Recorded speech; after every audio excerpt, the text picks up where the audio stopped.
start, my recommendation would be really start researching in terms of, and I know we're going to talk about local, regional, national PR.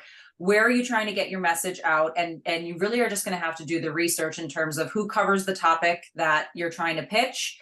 What are the local talk shows, podcasts that are around your area? And I always like to shout out to podcasts, because I think people forget about that when it comes to PR, and they think more of the traditional media. And it's really a grind. You're going to have to reach out to these people individually, ask them what makes it easy for them to cover the story, and really just sort of slowly start to develop those relationships. Because in my experience and my personal opinion, PR is all about relationships.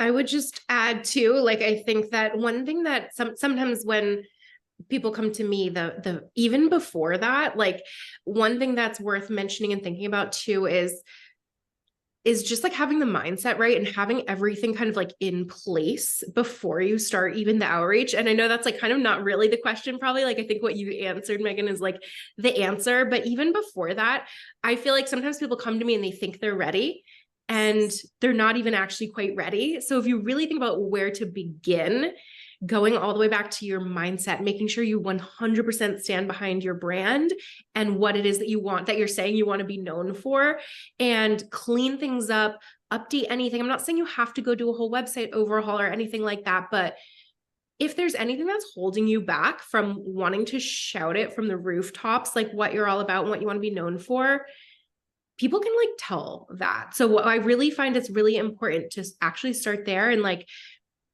feel so confident in putting yourself out there, whether you're doing it yourself or hiring someone else to do it. If that's not there, it makes it so much harder. And if that is there, everything just falls into place so much smoother. So I think that's one place people should really start thinking about if they're like not even necessarily ready to hire someone or to start outreach on their own. I love what you both said. My follow-up to that is like, is your social presence and video, like, is it portraying your goals?